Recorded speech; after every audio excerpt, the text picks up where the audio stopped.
Ça y est, ça c'est la compensation pour la biodiversité. On a déjà vu les deux autres compensations, il y en a d'autres, on le verra plus tard. Là on est sur la compensation biodiversité. Elle a été donc créée lors de la loi 2015 sur la biodiversité et elle s'adressait au départ aux entreprises qui avaient un impact ou aux constructions. Si vous construisez une maison à un endroit avec une jolie clairière, vous allez avoir un impact sur la biodiversité, même pour ta maison en fait. Hein. Et donc pour ça il faut compenser.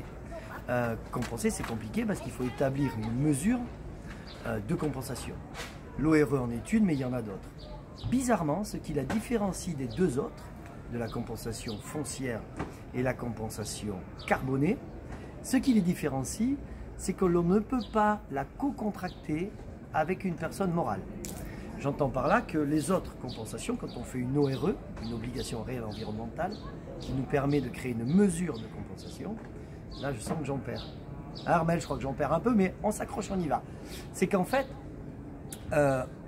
on peut se co-contracter avec un organisme d'État ou une association en lien avec l'environnement et, bien sûr, une personne morale, donc une entreprise, comme la nôtre par exemple, comme Forêt Protect. Sauf que dans la biodiversité, la compensation de biodiversité, l'on ne peut pas co-contracter avec une personne morale. Pourquoi, me direz-vous? Eh bien, j'en sais rien. Mais plus ça va et plus je m'en rends compte. C'est que je me rends compte de l'impact que peut avoir la compensation de la biodiversité. Et je vais vous expliquer pourquoi. Ça, c'est vraiment le credo que je mène aujourd'hui. Je vais être clair. J'ai 1 hectare en plein village, préservé. Je le classe sur 100 ans. C'est-à-dire, je décide moi et ma famille et mes petits-enfants, parce que 100 ans, c'est des petits-enfants, hein, c'est même pas mes enfants. Sauf s'il y en a un qui vit à 99 ans, mais bon, aujourd'hui, c'est pas sûr. Du coup, c'est moi qui vais prendre les risques et la charge de protéger la nature pour toi, qui habite juste à côté de chez moi. Alors tu vas me dire, oui, mais moi j'ai rien demandé, ça m'intéresse pas. En fait, si, la biodiversité, c'est moi qui la protège pour toi, pour le bien commun.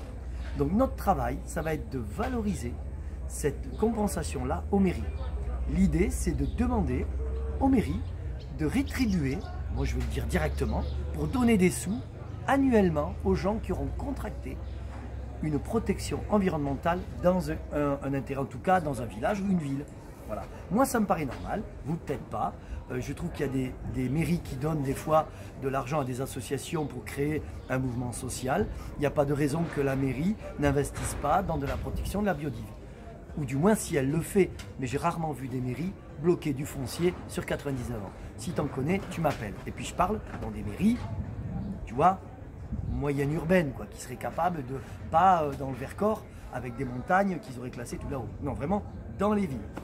Donc voilà, on va créer Forêt Protect, on va faire un portefeuille de toute cette compensation-là, et surtout la biodiversité, et on va aller pour vous, dans les mairies, proposer le programme de compensation biodiversité. Donc en fait, les petits oiseaux que tu vas voir passer, le petit ruisseau qui coule cristallin, la fraîcheur d'été, eh ben, elle est due à cette compensation biodiversité. Voilà, j'ai fini avec la compense biodiv. Il y a sûrement plein de questions. Je reste à votre service et on se revoit bientôt.